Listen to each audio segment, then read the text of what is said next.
Good morning and welcome to Ask the Expert, a daily series from 8:30 to 9 a.m. to help small businesses. Ask any questions in the comments or hashtag QBATE on Twitter. Look forward to seeing you on the old Twitter side of things. If you need any more advice, join the official Intuit QuickBooks SMB community group on Facebook. Accountants and business experts on hand 24/7. During the live session, we'll be running a poll, so please do engage with the poll, and I will share the results with you at the end and some of the insights that we've got from the poll results. My name is Lee McQueen, and some of you might know me from my escapades on a TV show called The Apprentice around 12 years ago. But let me rewind a little bit. I just want to give you a little bit of a background as to why I'm here. I actually started a business 10 years ago called Raw Talent, which focuses specifically on recruiting the best of the next generation of superstars in sales and running early careers programs. So a little bit about me. I'm quite I suppose, quite a humble person. I come from humble backgrounds. Although my recruitment career essentially spans 20 years, I looked before at different careers. I actually started in one of the most prestigious schools in the country, Harrow School, in catering. But I found that my love for people, talking to people, speaking to people, I had, I suppose, a natural act or a natural gift for sales. So that's the career that I actually took up. I ended up working for a company for over 8 years called Capita and becoming their interim managing director of a business that turned over £32 million. I had 30 staff working for me, all from a sales background in a transactional space. And it was a fantastic journey, fantastic time for me. My education, just kind of painting the picture really, wasn't brilliant. So, I always feel, even now to this day, I always feel a little bit kind of, a bit sheepish, if you like, when people around me have got huge qualifications and really well educated. But I'm a worker, and I've never, ever met somebody successful that hasn't had to put in graft, put in hard work, and have that determination. And they're probably the key factors that have probably got me to where I am today. I mentioned humble backgrounds. My dad is a milkman. My mum, a receptionist. We grew up in northwest London in a council house. My dad, being a milkman for 42 years, paving pounding the streets, putting milk bottles down, which is obviously a dying breed now, but ultimately did that for 42 years. I used to jump on his milk float every Saturday to earn my pocket money to get my £8 a week and wrap that in with 2 paper rounds as well. So I suppose from most of us watching the feed now will have a desire or a passion or something that's driving us. And for me, that ability to provide for my family, when I fast forward kind of 20 years, is definitely that. I wanted to be able to provide. I had a fantastic job, like I said, at Capita. And one day I went into my office and there was an application form printed out on my desktop with a post-it note saying, fill this out. And I looked down and it was an application form for The Apprentice, the TV show. I didn't really think much of it, but I thought, you know what, why not? Why not? So I filled it out and sent it off and just really forgot about it. A couple of weeks later, I got contacted, being one of 20,000 candidates at the time that applied, and they wanted to see me for an interview. Which I duly did, and then another one, and 7 interviews later, I finally got the call to say, Lee, we'd like you to be our top 16 on the show. And I was absolutely delighted, as you can imagine. What I probably didn't realize at the time is that my fantastic job and the career that I built at Capita needed to be put on hold. In fact, you had to quit your job. So it was a massive risk for me, but I wanted to push the boundaries and I wanted to challenge myself and to see whether or not I could beat the more educated, have the ability to really test my resolve and my skills. So I quit my job and I went on The Apprentice. And 12 weeks later, I ended up winning. I beat 20,000 candidates to get on the show, 16 candidates to actually go on and win. And in 2008, I become Lord Sugar's 4th apprentice, which was an amazing achievement for me, but also what a brilliant opportunity. I ended up working with Lord Sugar and his son Simon, and we built a business from scratch. So I walked into Lord Sugar's boardroom, and ultimately said, Lee, you're going to start a business. So I started a business from scratch with his son Simon, and that was called Amscreen in digital media. And we did that for 2.5 years, a brilliant, brilliant business. But you know what? Like I said before, I am really passionate about people, and my experience in recruitment spans my career.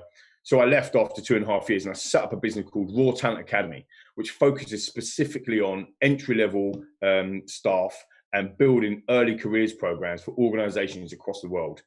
9.5 years later, I look back at that journey and think, wow, we were a bit of a disruptor, if I'm honest, and I think that we're quite bold. We actually looked at ripping up the CV. So many organizations look at a CV. You know, you probably don't realize this, but a CV can be dated back to nearly 500 years old. There's not many things that are still in the world now that we're using on a daily basis that are that old. So what we wanted to do is we want to rip up the CV, and we say we want to hire based on passion, attitude, behaviors, and competencies, not what's written on a bit of paper. And ultimately, we created a business that was an assessment business around behaviors and competencies. It was brilliant, and it's still going today. But about 3 years ago, we decided to go to market to find a software platform that would digitalize people assessment. So actually starting to use the data that most, if not all, businesses still using pen and paper and post-it notes to take down the most important data that you'll ever take down, which is about your people, how to hire, who to promote, who to benchmark against, how do we wrap training around them. We couldn't find anything 3 years ago within More Talent. So stupidly or brilliantly, I'm sure you guys can decide, I invested £250,000 in building our own assessment platform. We've now just launched that 3 weeks ago, called Phoenix 51. It's a powerful employee technology, a standalone technology business that enables organizations to benchmark and hire and assess digitally, remotely, and virtually across any type of platform. What's really, really fantastic about the business and the platform is that in times that we are now, and I'm sure we're getting some questions in already, so I'm sure that we'll get into it, but in times where we're now living post-COVID, there's a lot of trepidation about hiring or benchmarking or promoting not face-to-face or via a video platform like we are now. So what we've done is we've integrated video into our platform to make sure that we've got an immersive experience, an intuitive experience, but most importantly, that we can actually use the data that we're taking on the most important people in our business, assets in our business, which is our people. Now, I think what's really, really fantastic about being asked to be on this wonderful platform, Ask the Expert, is the fact that we can start to get some really strong and good questions from the audience. So I know that I'm getting some people in straight away via Instagram and Twitter. Don't forget, you can hashtag QBATE to get your questions in as well. We're also live right now on Facebook and also on YouTube too. So I suppose without further ado, we can start to get some questions in, and the first one actually that we've got in already is from Amina on Facebook Messenger. So morning, Amina. Good to see you and to talk to you. The question is: are you seeing any shifts in hiring trends because of COVID? And the short answer, Amina, is yes, 100%. Probably the biggest trend will be what we've just touched upon in terms of growth and scaling and recruiting via a different medium now. Typically, your process would be sending a CV, maybe have a look through that, some qualifying questions, maybe a telephone interview, maybe a face-to-face interview. Now what we're seeing is, because videos come into play, that has to be slightly different. And ultimately, because of that, we're seeing a bigger trend in, I suppose, people being a bit more apprehensive, which you don't need to be, because the platforms out there are fantastic, whether or not that's Zoom, whether or not that's Odro, whether or not that's Teams, whether or not that's Phoenix 51 as well. But probably the other biggest trend that we've got post-COVID is the amount of applicants. We would typically get, I don't know, say 300-400 applicants for every project that we run, depending, of course, on the size of that project. Now we're probably looking at 4 times that. So there's upwards of 2,000 candidates that are coming in for each project that we particularly run, and that is a huge shift in the amount of talent, if you like, that's on the market. Now, what's interesting about that for employers and for companies that are looking to hire and scale is that you've got an opportunity to get amazing talent that maybe wasn't available before or pre-COVID, but actually now you've got to work a way of actually unearthing that talent and finding out which is the best way. So what is your recruitment process? How are you going to be able to take 2,000 candidates all the way down to the top one, if you like, or the top 20, and how are we feeding back to them candidates to make sure they have a good experience? So some really good stuff there. So thanks, Amina. Caleb as well on Instagram, DM. You can DM me on Instagram as well, Lee.McQueen. Is there any bias involved when we accept or reject candidates based on a cultural fit? It's a fantastic question, Caleb, and one that, again, the short answer is yes. It is virtually impossible to mitigate or take away unconscious bias. When there's a human involved, if there's a picture involved, if there's a question involved, if there's a CV, whatever it might be, a video, it is impossible to take away that bias. What we can do, though, is we can mitigate. And I think that's very, very important. That probably at the moment, when the first time you meet, like today, Caleb, you've seen me today for maybe the first time, you formed an opinion of me straight away. Now, via the interview process, via the screening process, it's probably almost up to me to change your mind on that because you've instantly made a decision. The way to mitigate against that unconscious bias is actually to have a structured process whereby we are looking against key behaviours, key competencies for them individuals, rather than would I go down the pub for a drink with this person, or would this person fit into my business culturally? If you know what your values are, if you know what your competencies and behaviours are within your organisation, then ultimately you will start to mitigate against that bias. I think it's really important that there's an exercise that needs to be taken now, no matter how big your business is. I've grown raw talent where the business that I set up 9.5 years ago from zero, from scratch, with no outside funding, and I've built it up to, in its heyday, 35 people. And as you get bigger, as you scale your business, the personalities change, the cultural differences change as well. So it's really important that you understand what is your values, what are your cultures as a business, and then you start to hire people against them cultures and values. And in my opinion, you can only do that with a structured interview process around the behaviors that you want to see within that particular role. And the great thing about it, Caleb, as well, is it works across all seniority levels. So if you're looking for entry level or you're looking for senior people to come into the business, typically 3, maybe 4 competencies will match your behaviors, and then you'd essentially add in different competencies for them different job roles. So if you're hiring a technical person or an analyst or a sales individual or a finance person, typically they should have the same values or same competencies running through them at any one stage. And I think that's the best way. Like I say, you can't completely eradicate bias because of the human interaction, but ultimately you can start to mitigate against that. And using tools like Phoenix 51, obviously I'm biased myself to that, but if you're using tools like Phoenix 51, it will really give you that digital frameworks, understanding these are the key areas that we need to score against and mark against, not judging somebody on a piece of paper or on a video. So Vivian from Twitter says she rooted for me throughout the season of The Apprentice. Very kind of you. Thank you so much. Question is, how did the show impact my life? And how was it working for Lord Sugar? Well, it had a profound impact on my life. I mean, I was earning some very, very good money in my previous employment before The Apprentice. I didn't do it for the money, Vivian. I did it for the challenge, like I said before. And I suppose, I'm going back, I was 30 years old, right, at the time. And I always wanted to set my own business up, but I never really had the confidence to do it. And what The Apprentice did is gave me the confidence and I suppose the courage, if I'm honest, to actually go out on my own and do it. And for that, I'll be forever thankful. And working for Lord Sugar was amazing. he for me is arguably one of the best entrepreneurs the UK has seen over the last 50 years.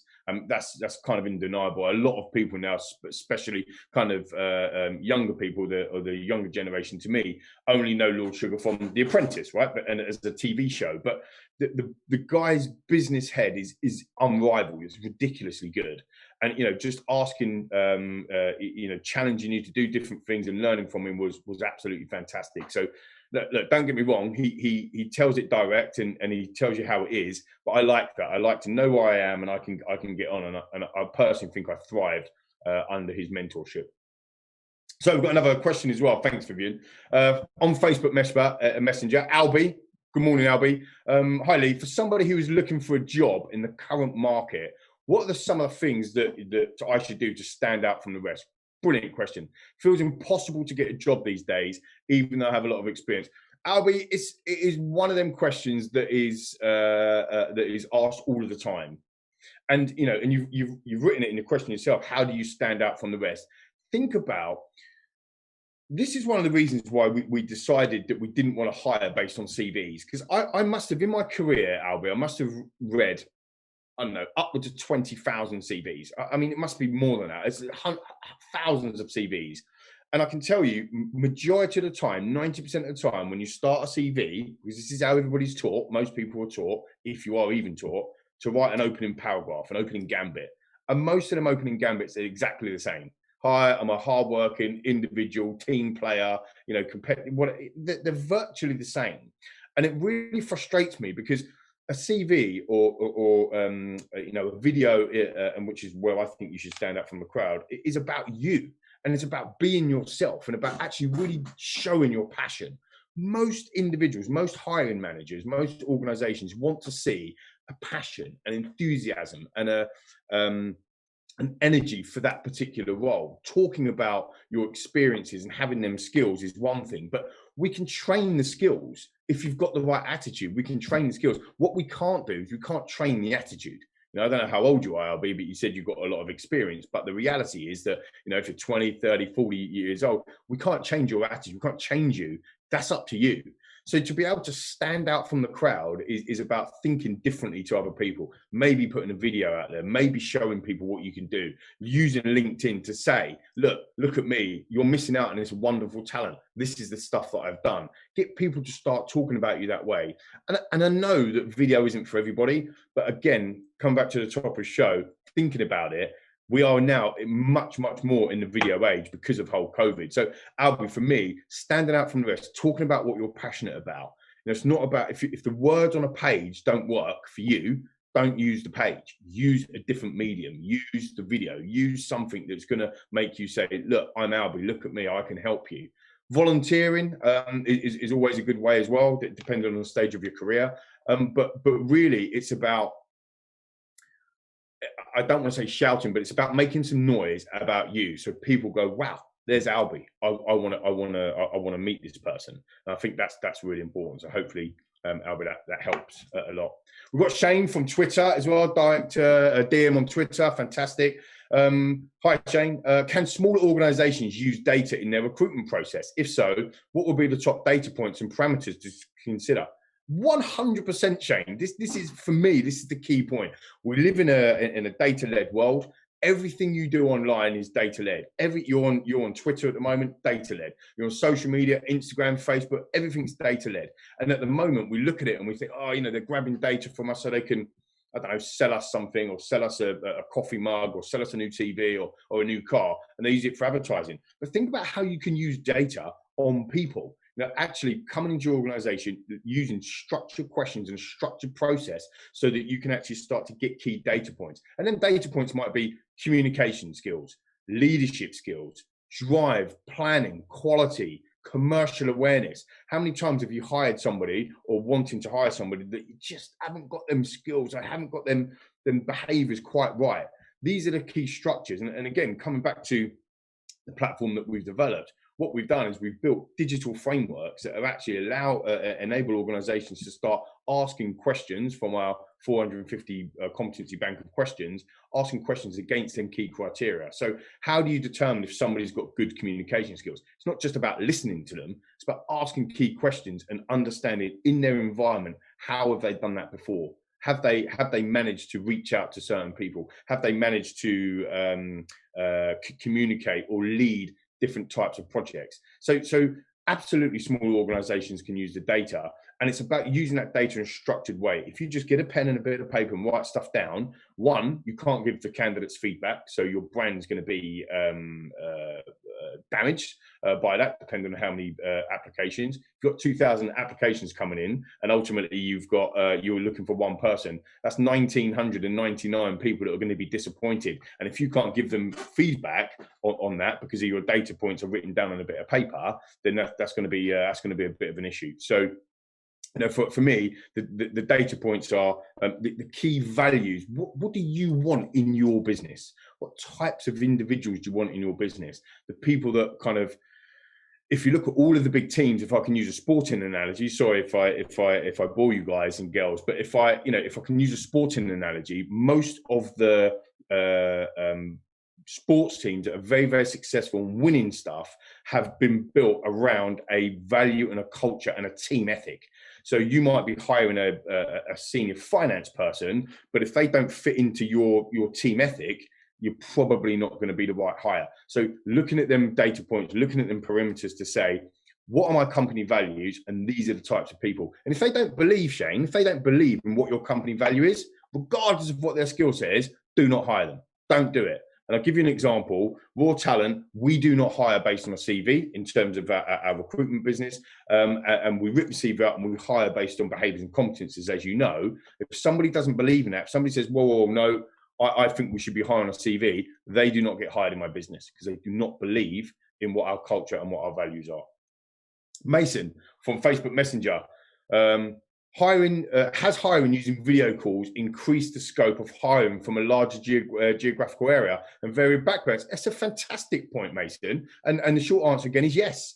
We was just talking off air before about how agile it is hiring through platforms like Phoenix 51 or Odro, on the basis that what we can actually do is that we can be in two completely different places. So you could be in Manchester, I could be in London, and we're still interviewing. You can be in Los Angeles. I'll give you an example. One of our customers is using Phoenix 51 platform. We're running virtual assessment centers. They're based in Los Angeles. And right now, this week, they are using our platform to hire people from the UK and from Austin and also in Los Angeles. So it is an opportunity to be able to bring people together. And also think about it from a finance perspective. Is we're obviously on the RCS, but on Intuit QuickBooks, and ultimately it's accounting side of things. So anyone out there in finance, imagine the travel expenses, the all of the different kind of public services that you might need to use, whether or not that's airplanes, buses, taxis, whatever. You don't need to do any of that. So all them expenses are now eradicated just by hiring through a video medium like Phoenix 51, for example. So again, really, really important. And again, because you're getting a lot larger geographies, because of that working from home, the reality is that you can now hire people that probably was out of your space or your geographical area. And we're based over in Gerrards Cross, in Buckinghamshire, which is just outside of London. But I now can hire anybody around the country. In fact, anybody in Europe, because depending on the time difference, of course, it doesn't really matter. So yes, the skills or the ability to find better talent or to fish, if you like, from a bigger talent pool, undoubtedly, Mason, is there.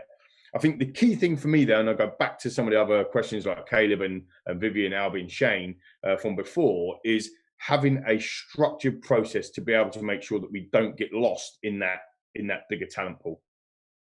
So Stefan from Instagram DM, thank you very much, Stefan. Nice to see you, an RC expert. Very nice. Good to be here. Very humbled. Does being an inclusive employer take deliberate effort, or can it happen organically? It's a really good question, and one that is very poignant, certainly throughout 2020. I think that when you take away the individual, their qualifications, whether or not they're male or female, when they're from an ethnic minority background, or be it a BAME, and what we're actually doing is saying these are the skills, or these are the behaviors and competencies that we need, or values, in our business. And then on top of that, you start to layer the roles that you need. So if it's finance, if it's sales, if it's C-level, or analysts, or whatever it might be, when you start to laying that up, the actual individual, the background, doesn't really matter so much. What actually starts to matter is how have they done against them key values. And that means that we are opening up to a really diverse working landscape. And I think that's really, really important. So I think that there's education needed, without a shadow of a doubt, for all of us, business owners, employees, employers, people around the world, to be honest, about inclusivity. And actually, there is a saying that is very true, actually, that I can see in my 20 years, is that typically, without a structured interview process, not only are you leaving it to chance, it's kind of a 50-50, this person might work out or it might not, but also typically you end up hiring the same people that you've always hired. And if them same people are not working out for you, that's a definition of insanity. Keep doing the same things, making the same mistakes, and not doing something different. So although I think it can happen organically, and the change is happening, I think we need to start thinking about, not, I need to have, and again, no, I'm going to be myself and tell it how it is. I don't think we need to start making sure that we've got lots of different people in that tick boxes. I think what we need to be doing is have a structured interview process and encouraging people to apply, and then let the process take its effort. And at the end of the day, and I use this as an example, if we say graduates and non-graduates, okay, if you've got a degree and you haven't got a degree, and you are applying for a job so that you can you're applying for a job, that you don't need a degree for. Why would you choose somebody that had the degree if the other individual was better? And the only way you can work that out is by having that structured process. So for me, running through the structured process in improving your chances of hiring the best possible people, regardless of their background or gender or whatever it might be, I think that's the way to drive that side of things. Now, I've just been told that we've got a couple of minutes as well. We've got a couple of other questions to get through as well. But the poll results are in. And we asked you, what has been the impact of remote working on the productivity of your employees? Brilliant, brilliant question. Loads of you voted, so thank you so much for that. And a staggering, actually, 67% of you said productivity has increased, and only 33% of you, so a third of you, said it's decreased. So let's focus on the positive, as I always do. 2/3 of you essentially have said that your productivity during working from home and during lockdown and remote working has actually increased. And that is also indicative in what I'm seeing in the market as well. So what does that actually say? If we're set up right, we've got the right processes to work from home and give our employees that flexibility, they actually become more productive. And I think that is absolutely fantastic moving forward. So any questions, then please get in touch with QuickBooks support team or on Facebook. If you want to get in contact with me directly, you can send me a DM on Instagram, which is Lee.McQueen, at Lee McQueen on Twitter, or you can look me up on LinkedIn as well. It'll be absolutely brilliant to interact with you more. I'm really, really sorry that we didn't get through all of your questions because of time. Coming up on RC Expert on Monday is Jason Atherton, Michelin star chef with restaurants around the world. Jason has written 4 cookbooks, appeared on several TV programs, and is a brand ambassador for brands including the likes of B&W and Moët & Chandon. Tune in tomorrow and learn about how to create the perfect business recipe. Nice one, Jason. It's going to be absolutely fantastic. A reminder that if you need any more advice, join the official Intuit QuickBooks SMB community on Facebook. Accounts and business experts are on hand 24/7. Thank you all for tuning in today. Have a fantastic day. And remember, Phoenix 51 is there. Lee McQueen is there to help you in any of your recruitment or development needs for your employees. Best of luck, keep safe, and thank you very much for watching.